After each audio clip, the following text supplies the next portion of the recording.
آج کون سا دن منایا جا رہا ہے عالمی طور پہ؟ جی آواز کم ہے. کھانا کھایا ہے؟ جی خداوند کا شکر ہو.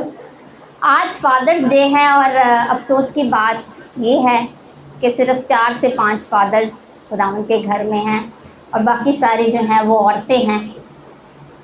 لیکن خداوند جو ہے وہ ہمیشہ اپنے گھر میں موجود ہے. آمین. کتنوں کا ایمان ہے کہ خداوند آج اس گھر میں موجود ہے؟ پریز گاڈ. آج خداوند جو آپ سے تسلی کی باتیں کرنا چاہتا ہے، میں چاہتی ہوں کہ آپ میرے ساتھ مل کر نکالیے گا خداوند کے کلام میں سے. خداوند آج ہم سے تسلی کی باتیں کرے گا. خداوند ہماری کاٹ چھانٹ بھی کرتا ہے لیکن خداوند ہم سے پیار بھی کرتا ہے، اور آج خداوند آپ سے پیار کی باتیں کریں گے. آمین آمین. ہاتھ ہلا کے ذرا مجھے جواب دیجیے گا کیا آپ سو رہے ہیں یا جاگ رہے ہیں؟ آمین. زوردار تالیوں سے خداوند کے کلام کا استقبال کیجیے. میرے ساتھ مل کر نکالیے گا زبور کی کتاب، اس کا 103 زبور اور اس کی 13ویں آیت. زبور کی کتاب جتنے لوگ کلام مقدس لے کر آئے ہیں نکالیے گا 103 زبور اس کی 13ویں آیت. خداوند کے کلام میں یہ مرقوم ہے، جیسے باپ اپنے بیٹوں پر ترس کھاتا ہے ویسے ہی خداوند ان پر جو اس سے ڈرتے ہیں ترس کھاتا ہے، کیونکہ وہ ہماری شرست سے واقف ہے. اسے یاد ہے کہ ہم خاک ہیں. پاک کلام کے پڑھے اور سنے جانے پر خداوند کی برکت ہو، خداوند کا شکر ہو. سب کہیں آمین. آج کے اس کلام کا عنوان اگر میں دوں تو وہ ہوگا باپ کا دل، ہارٹ آف دا فادر. باپ کا دل. آج ہم دیکھیں گے روح القدس ہمیں دکھائے گا کہ باپ کے دل میں کیا ہے. کلام مقدس کا جو یہ حوالہ ہم نے پڑھا ہے بہت ہی خوبصورت حوالہ. کلام مقدس سارا ہی بہت خوبصورت ہے اور ہر ایک 2 دھاری تلوار سے تیز ہے. آج ہم کچھ ڈفرینٹ طریقے سے ڈفرینٹ راستوں سے ہو کر ان چیزوں کو سیکھیں گے. فادر لفظ جو ہے، باپ کا جو لفظ ہے، وہ بائبل مقدس میں 2 طرح سے استعمال کیا گیا ہے. نئے عہد نامے میں تھوڑا سا ڈفرینٹ یہ ورڈ لیا گیا ہے، استعمال کیا گیا ہے. پرانے عہد نامے میں باپ، والد، فادر، اس کا لفظ جو ہے وہ ایک فرق میننگ کے طور پر استعمال کیا گیا ہے. پرانے عہد نامے میں زیادہ تر جو عبرانی لفظ باپ کے لیے استعمال کیا گیا ہے وہ ہے آب. اے اور بی، آب. یہ عبرانی زبان کے 2 لفظوں سے مل کر بنا ہے جی. اے پہلا جو عبرانی لیٹر ہے وہ بھی اے ہی ہے، الف اس کو کہتے ہیں. اور دوسرا جو بی، آپ کو پتہ ہے اے اور اے کے بعد کیا آتا ہے جی؟ بی. اور یہ بیت عبرانی لیٹر جو ہے الفابیٹ کا بیت. الف کا جو مطلب ہے وہ ہے خدا. الف کا کیا مطلب ہے جی؟ خدا. کیا مطلب ہے بچوں جی؟ بولے خدا. اور بیت کا مطلب ہے گھر. تو اس کا مطلب ہے اے اور بی جب کٹھے یوز ہو رہے ہیں، الف اور بیت، اس کا مطلب ہے گھر کا خدا یا گھر کا سربراہ یا گھر کا رہنما یا گھر کا بڑا یا گھر کا ہیڈ. پرانے عہد نامے میں یہ جو فادر کے لیے لفظ استعمال ہوا تھا ایک ایسی پرسنالٹی کے طور پر استعمال ہوا تھا، جیسے باس نہیں ہوتا، دفتر میں باس ہوتا ہے، اپنے دفتر میں بیٹھا ہے اور سارے کولیگز کو سپروائز کر رہا ہے، رن کر رہا ہے. دور سے بیٹھا ہوا ایک شخص جو کہ دوسروں کی رہنمائی کر رہا ہے. ایک ریموٹ باس، ایک پرسنالٹی جس کے پاس ہے غلطیاں نکالنے کی، تنقید نکالنے کی، اور بس اصلاح کرنے کی ذمہ داری ہے، صحیح اور غلط بتانے کی ذمہ داری ہے کہ آپ اب ایسا کریں، اب آپ نے ایسا نہیں کرنا، ایسا ہو جائے گا تو ایسا کر لیں گے، اس سے میں آپ کو سزا دوں گا، اس سے میں آپ کو جزا دوں گا۔ لیکن نئے عہد نامہ میں یسوع مسیح نے ایک بہت ہی الگ اور خوبصورت ورڈ جو ہے، لفظ جو ہے وہ متعارف کروایا فادر کے لیے۔ کس کے لیے جی؟ میرے ساتھ رہیے گا، فادر کے لیے۔ اور وہ بہت ہی پیارا ورڈ، نیا ورڈ کبھی استعمال نہیں کیا، یسوع مسیح نے وہ ورڈ انٹروڈیوس کروایا ہمیں، اور وہ ورڈ ارامی زبان کا لفظ ہے۔ یسوع مسیح ارامی زبان بولتے تھے۔ کون سی زبان بولتے تھے جی؟ ارامی زبان بولتے۔ ارامی زبان کا نہایت پیارا لفظ ابا۔ بولیے، بولتے ہوئے آپ کو مٹھاس، اپنائیت، لو اور ایک خوبصورت فیلنگز کا احساس ہو رہا ہوگا۔ ورڈ ابا ارامی زبان کا لفظ ہے، اور اس کے معنی بالکل پاپا، ڈیڈی جیسے معنی ہیں اس کے لفظ کے۔ جیسے آپ اردو میں کہیں میرے پیارے ابا جان، میرے پیارے ابا جان پیار سے۔ اس لفظ کا مطلب ہے کہ اس میں باپ کو ایک دور دراز بیٹھا ہوا باس نہیں مانا جاتا۔ اس میں ایک ایسا شخص جو اپنی اولاد کے ساتھ ایک گہرے اور قریبی تعلق سے جڑا ہوا ہے۔ یہ ورڈ اس ورڈ کو ظاہر کرتا ہے، ایسا باپ۔ آج ہم سیکھیں گے کہ وہ باپ نئے عہد نامے میں اپنے آپ کو کیا پیش کرتا ہے، کیا اپنے آپ کے بارے میں بتاتا ہے آپ کو کہ میں کیسا ہوں، میں کیسا باپ ہوں۔ کلام مقدس میں ہم نے پڑھا جیسے باپ اپنے بیٹوں پر ترس کھاتا ہے۔ آج ہم سیکھیں گے کہ باپ کے دل میں کیا ہے؟ ترس۔ کیا ہے جی؟ ترس، کمپیشن۔ آج ہم خدا جو ہمارا آسمانی باپ ہے، جس سے یسوع مسیح نے ہمیں ایک ایسا باپ انٹروڈیوس کروایا ہے، وہ کیسا باپ ہے، وہ کیسا گہرا اور قریبی تعلق ہے ہمارا اس باپ کے ساتھ، اور اس کے دل میں آپ کے لیے، میرے لیے کیا ہے۔ ترس ایک ایسی خوبی ہے جی عام خوبی نہیں ہے۔ کوئی فوت ہو جائے کہیں علاقہ میں تو آپ کو کیا ہوتا ہے جی؟ افسوس ہوتا ہے۔ کیا ہوتا ہے جی؟ بڑا افسوس ہوا، ایک نوجوان فوت ہو گیا، مجھے بڑا افسوس ہوا کہ وہ تو میری اکیڈمی کا تھا، ٹیچر تھا، یا یہ تھا یا وہ، یہ تو بڑا اچھا شخص تھا۔ افسوس۔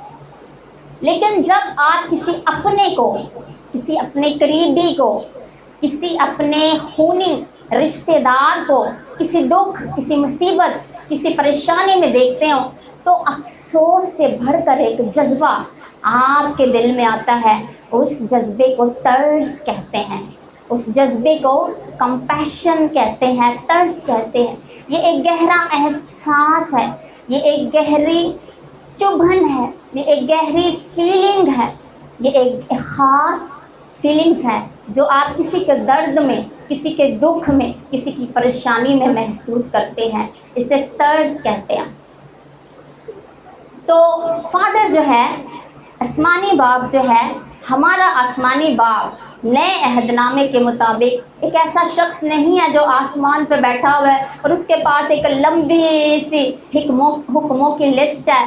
خون نہ کرنا، تو یہ نہ کرنا، تو چوری نہ کرنا، تو نے یہ نہیں کرنا، اگر یہ کرے گا تو نہیں۔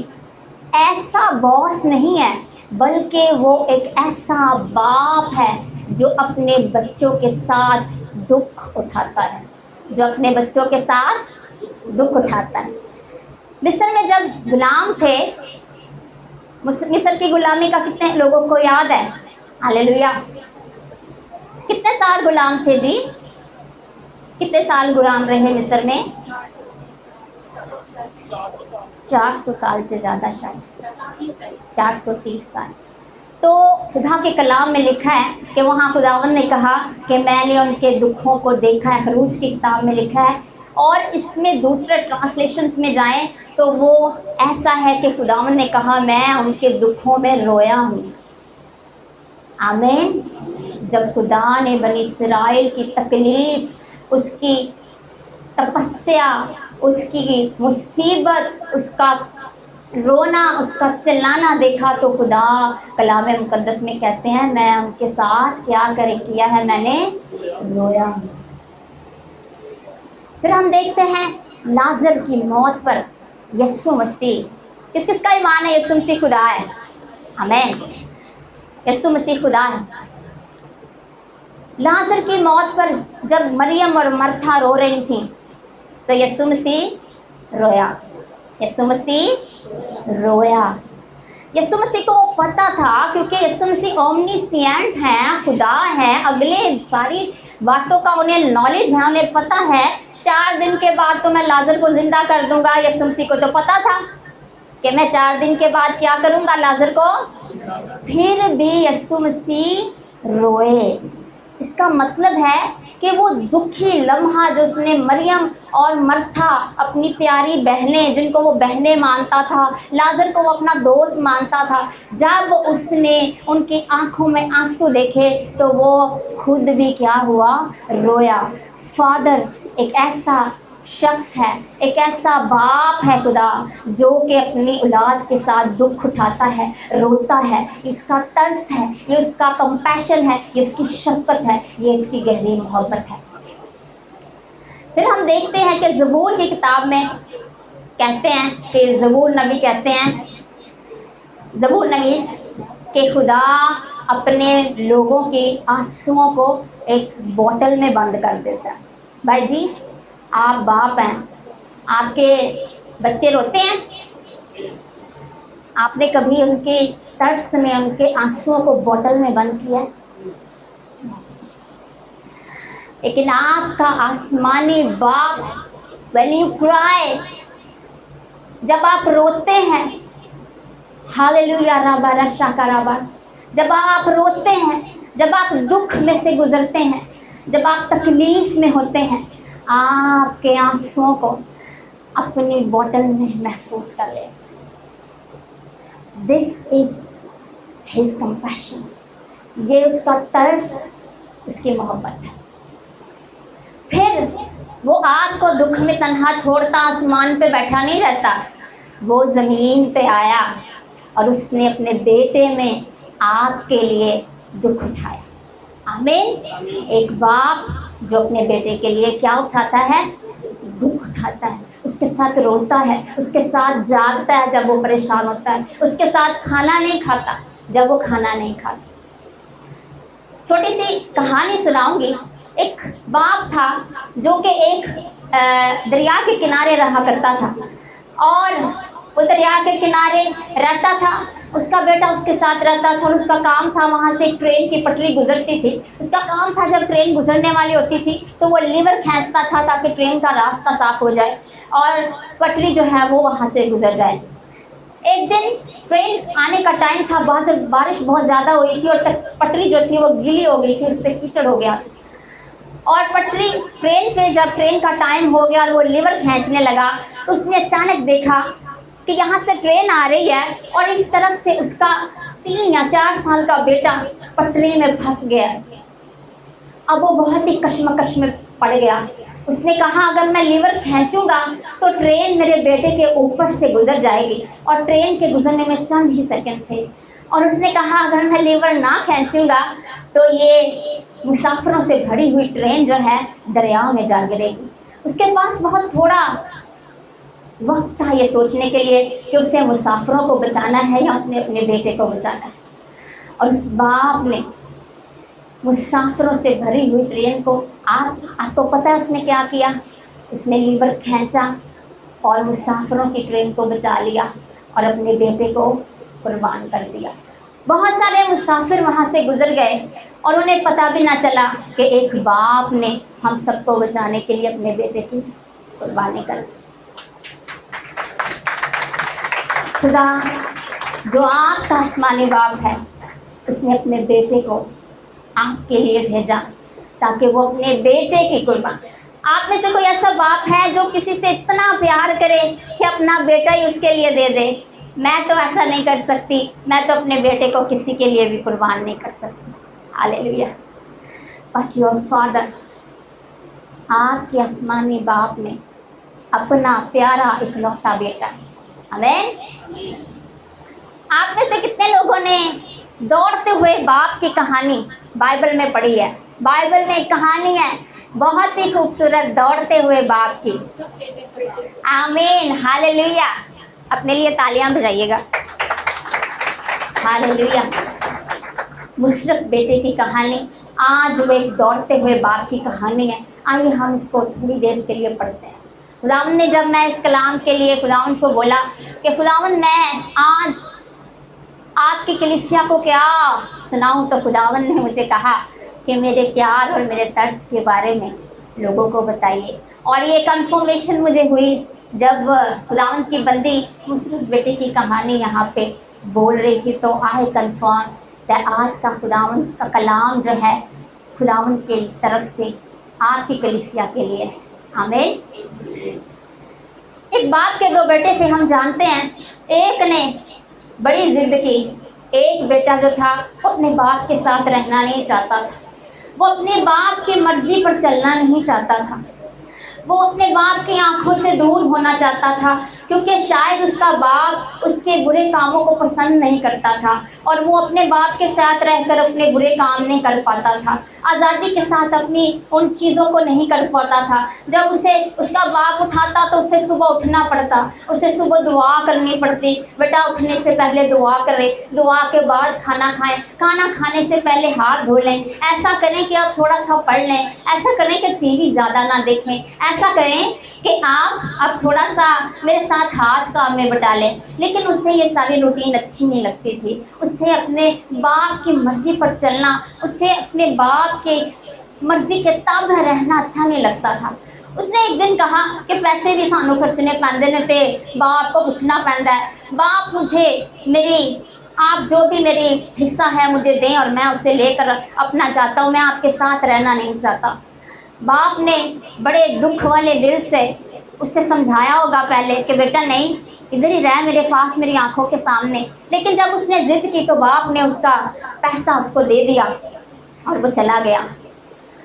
جب وہ چلا گیا اور اپنا سارا مال اس نے عیاشی میں اور اس نے ساری غلط چیزوں میں لٹا لیا اور خالی ہاتھ ہو گیا، تو پھر سوروں کو چرانے لگا. اور جب سوروں کو چراتا تو اسے بھوکا رہنا پڑتا، اسے کھانا بھی نہ ملتا. مالک کہتا جو سود بچے گا کھانا کھا لینا، لیکن اس سے شاید وہ بھی کھانا نہ کھایا جاتا. ایک دن اس نے بہت پچھتایا اور اس نے کہا کہ میرے باپ کے گھر میں بہت سارے نوکر ہیں اور وہ سارے ہی پیٹ بھر کے کھانا کھاتے ہیں نوکر، اور میں اس کا بیٹا ہو کر یہاں سوروں کے اندر بدبو کے اندر یہاں بیٹھا ہوں. تو میں ایسا کروں گا کہ میں اپنے باپ کے پاس جاؤں گا. اس نے ایک اسپیچ تیار کی. اس نے کہا کہ میں نا یہ کہوں گا، میں کہوں گا اے خدا، اے باپ، میں آسمان کی نظر میں اور تیری نظر میں گناہ گار ہوں، تو ایسا کر میں تیرا بیٹا کہنے کے لائق نہیں ہوں، تو مجھے اپنے نوکر جیسا بنا لے، لیکن مجھے رکھ لے. نوکروں کو تیرے گھر میں کھانا تو ملتا ہے نا، مجھے تو باہر کھانا بھی نہیں ملتا. لیکن اسے اندازہ نہیں تھا کہ وہ جس باپ کے پاس واپس جانے والا ہے اس کے دل میں کتنا ترس، کتنی محبت، کتنی شفقت ہے اس کے اندر. جب وہ گیا تو اس نے دیکھا ایک باپ پہلے ہی دروازے پہ کھڑا ہے. کیا وہ صرف اسی دن آیا تھا اس کا راستہ دیکھنے کے لیے؟ نہیں، وہ ہر روز ہر رات اس باپ کو نیند نہ آتی. جب وہ اس کا بیٹا کھانا نہ کھاتا تو وہ بھی کھانا نہ کھایا جاتا، اس سے کھانا نہ کھایا جاتا ہوگا. جب اسے رات کو پتھروں پہ سونا پڑتا تو اس کے باپ کو بھی رات کو جاگ آ جاتی ہوگی کہ میرا بیٹا پتہ نہیں آج کس حال میں ہے اور یہ بستر میرے بیٹے کا خالی ہے. جب وہ پریشان ہوتا ہوگا تو اس کے باپ کو بھی نیند نہیں آتی ہوگی. ہر رات اس کا باپ اس کے لیے جاگتا تھا اور ہر صبح بغیر تھکے وہ اٹھ کے دروازے پر اس کی راہ تکتا تھا. اب یہ بھاگتے ہوئے باپ کی کہانی جو ہے، وہ جب بھاگتا ہے دور سے ہی اپنی اولاد کو جو کہ کھو گئی تھی، جو کہ جدا ہو گئی تھی، جب اس کو دور سے دیکھتا ہے تو اس کی طرف بھاگتا ہے. کہا جاتا ہے، اس کو میں نے بھاگنے والا باپ اس لیے کہا کہ کہتے ہیں کہ باپ کا تقدس جو تھا نا عبرانی گھرانے میں، وہ اتنا زیادہ ہوتا تھا کہ جب باپ انٹر ہوتا تھا گھر میں تو سارے بچے کھڑے ہو جاتے تھے، اور باپ کی کرسی پر کوئی بیٹھ نہیں سکتا تھا. کھانے پر اس کی کرسی الگ ہوتی تھی، اور وہ کھانا پہلے جب تک شروع نہ کرتا کوئی بچہ کھانا نہ شروع کرتا. یہ باپ کا تقدس اور پروٹوکول ہوتا تھا، اور باپ کے پروٹوکول کے اگینسٹ تھا بھاگنا. عبرانی لوگ جو تھے، وہ فادرز جو تھے، وہ بھاگتے نہیں تھے. یہ ان کی شان اور ان کے لیے شرمندگی کی بات ہوتی تھی کہ میں بھاگوں. لیکن یہ باپ جو ہر رات اپنے بیٹے کے لیے رویا ہے، اور اس نے ہر صبح اس کے لیے اپنے انتظار میں آنکھوں کو تھکایا ہے، اس نے اپنے وقار، اپنے پروٹوکول کو توڑ دیا، اور وہ بھاگتا ہوا اپنے بیٹے کے پاس گیا، اور اسے سوروں کے بدبو سمیت اس کو گلے سے لگا لیا. اور اس سے پہلے کہ وہ اپنی اسپیچ جو اس نے رٹ کے آیا تھا بولتا، اس نے کہا اپنے نوکروں کو کہ میرے بیٹے کے لیے ایک شاندار لباس لاؤ، اور اسے پہناؤ، اور اس کے ہاتھ میں انگوٹھی پہناؤ، اور اسے اس کے پاؤں میں سینڈلز پہناؤ. اس نے اپنا پروٹوکول، اس کا اپنی شرمندگی کی پرواہ نہیں کی، اور اپنا پروٹوکول توڑ دیا، اپنی عزت کی پرواہ نہیں کی، اور دوڑا اپنے بیٹے کی طرف. وہ جو اس کا گناہ کر کے گیا تھا، وہ جو اس کو باتیں سنا کے گیا تھا، وہ جو اس کو قرض کر کے گیا تھا، لعنت کر کے گیا تھا. ہاللیلویا. یہاں پہ 3 چیزیں اس نے اپنے بیٹے کو لوٹائیں. ایک چوگا. چوگا جو ہے وہ رائلٹی کو شو کرتا ہے. لباس چوگا جو ہے وہ کس کو؟ شہانت کو پر ظاہر کرتا ہے، شاہی لباس کو، رائلٹی کو. اور دوسرے نمبر پر رنگ اختیار کو ظاہر کرتی ہے. رنگ کس کو ظاہر کرتی ہے جی؟ اس کے کھوئے ہوئے اختیار کو جس نے اپنے گھر سے کھو دیا تھا. اور تیسرے نمبر پر سینڈلز. سینڈلز جو تھی وہ بنی اسرائیل میں بہت ہی اہم تھی. سینڈلز جو تھی وہ فرزندیت کو ظاہر کرتی ہیں، بیٹے یا بیٹی ہونے کو ظاہر کرتی ہیں. نوکر جو تھے وہ عبرانی لوگوں میں جو ہے وہ ننگے پاؤں چلتے تھے، لیکن فرزند جو تھے وہ سینڈلز پہنتے تھے. آمین، ہاللیلویا. تو خداوند نے اسے کیا پہنائی، اور اس کے باپ نے اسے کیا پہنائی؟ سینڈلز پہنائی. کہ تو نوکر نہیں ہے، چاہے تو گناہ کر کے آیا ہے، چاہے تو گر گیا ہے، لیکن تو اپنے باپ کے ترس اور محبت کی وجہ سے جو تیرے لیے ہے، تو اس کا کیا ہے؟ فرزند ہے. آمین. جیسے باپ اپنے بیٹوں پر ترس کھاتا ہے، ویسے ہی خداوند ان پر جو اس سے ڈرتے ہیں ترس کھاتا ہے. آج اگر آپ تھک گئے ہیں خداوند کے ساتھ کسی بات میں چلتے چلتے، اور آپ سے وہ عادت چھٹ نہیں رہی، آج اگر آپ گناہ کی غلاظت اور سوروں جیسی گندگی میں پڑے ہیں، آج اگر آپ اپنی کمزوریوں سے پریشان ہیں کہ ایماندار ہوتے ہوئے بھی مجھ میں کمزوریاں ہیں، تو کیا آپ کو لگتا ہے کہ آپ کا آسمانی باپ آپ کو پیار نہیں کرتا؟ وہ ویسا ہی ترس آپ سے کرتا ہے جیسا یہ مصرف بیٹے کا باپ اس سے کرتا تھا. اس کے ذریعے خدا آج اپنے دل کو آپ کے سامنے کھول رہا ہے. خداوند اپنا دل آپ کو دکھا رہا ہے. اس دل میں آپ کے کمیوں کے باوجود، آپ کی کمزوریوں کے باوجود، آپ کے گناہوں، آپ کی خطاؤں، آپ کی غلطیوں کی لسٹ کے باوجود اتنا ترس ہے کہ وہ سمندر کی موجوں کی طرح اس میں موجزن ہے. ہاللیلویا، آمین. آخری کہانی ایک سناؤں گی، اور اس کے بعد میں آپ کو موقع دوں گی کہ آپ اپنی زندگی میں فیصلہ لے سکیں. وہ ایک باپ کی ہی کہانی ہے. ایک باپ تھا، اس کا بیٹا پیدا ہوا، اور وہ پیدائشی طور پر اس کو کوئی آکسیجن کی کمی پیدائش کے وقت آئی، اور آکسیجن کی کمی سے اس کا سیریبرل پیرسل، اس کی فالج ہو گیا، دماغی طور پر وہ معذور ہو گیا. ایسا کوئی دماغی سسٹم ہو گیا کہ وہ کچھ بھی نہیں کر سکتا تھا، نہ ہاتھ اٹھا سکتا تھا، نہ بول سکتا تھا. وہ بالکل پاہج زندگی گزارنے کے لیے پیدا ہوا۔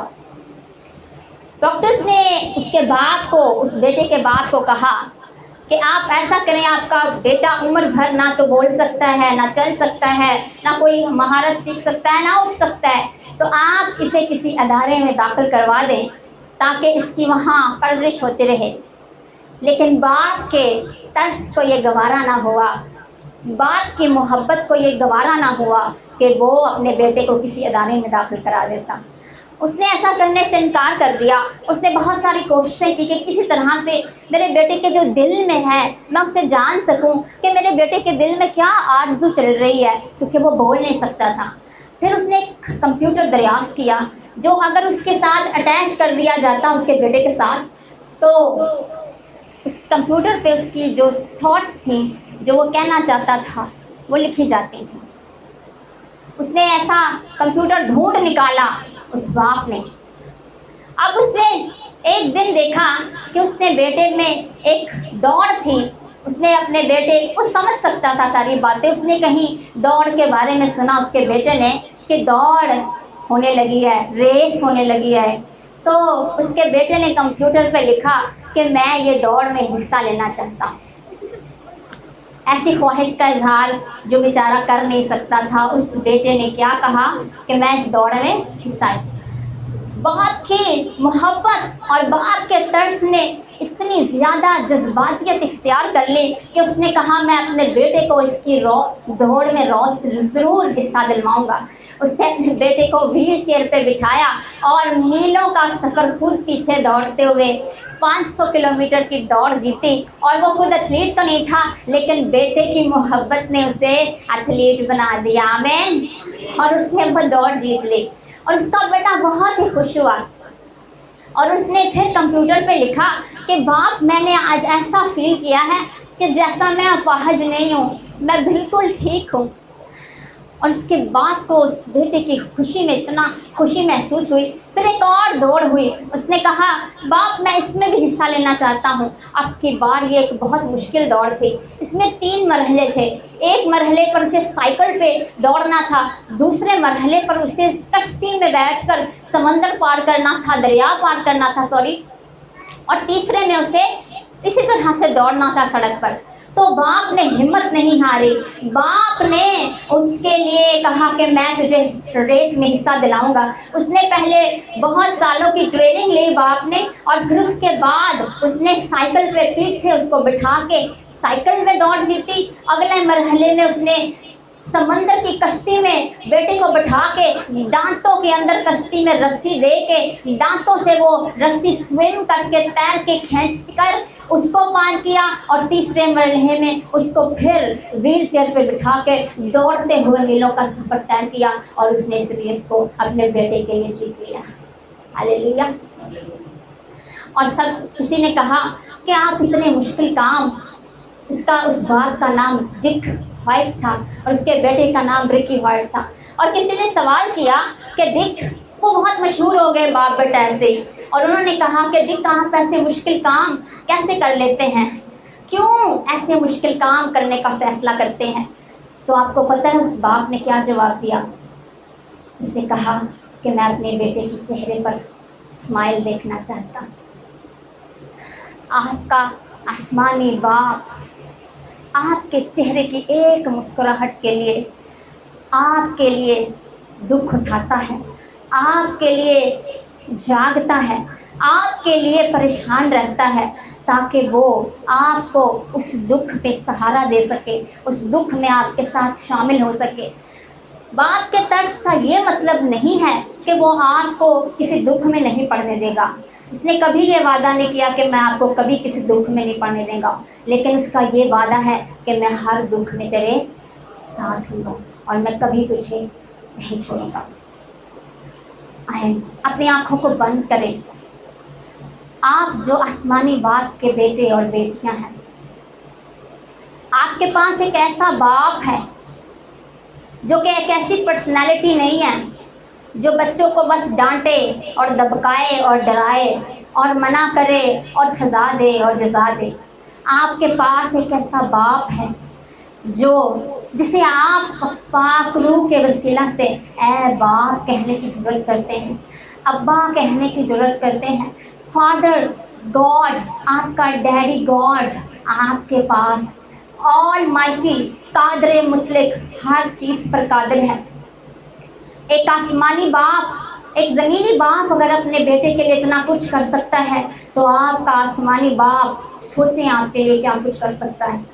اور وہ آپ کی ساری کمزوریوں اور کمیوں کے باوجود آپ سے پیار کرتا ہے۔ اس کا طرز، اس کا رحم، اس کا گہرا شفقت آپ کے لیے ہمیشہ قائم ہے، اور وہ آپ کو اس میں ہمیشہ اپنا ساتھ دینے کے لیے تیار ہے۔ آئیے، اگر آپ میں سے کتنے لوگ اپنی کسی غلطی، اپنی کسی گناہ، اپنی گناہ آلود زندگی سے آپ اس میں گرے ہوئے ہیں، اگر آپ سوروں میں پھنسے ہوئے ہیں، تو خداوند آج آپ کو ایک موقع دے رہا ہے کہ آپ اپنی زندگی اپنے آسمانی باپ کے لیے اس سے نکل کر اپنے آسمانی باپ کے پاس آ جائیں۔ آسمانی باپ کی مرضی یہ ہے کہ آپ اس کے پاس رہیں، اس کی آنکھوں کے سامنے اس کی تابعداری میں رہیں۔ جب آپ اس کی مرضی سے نکل جاتے ہیں تو آپ دشمن کے علاقہ میں چلے جاتے ہیں، آپ خطرناک جگہ پر چلے جاتے ہیں، اور دشمن آپ کے ساتھ کچھ بھی کر سکتا ہے۔ آئے ہم سب کھڑے ہو جائیں اور اپنے آسمانی باپ کے لیے، اپنے آسمانی باپ کی شکر گزاری کریں۔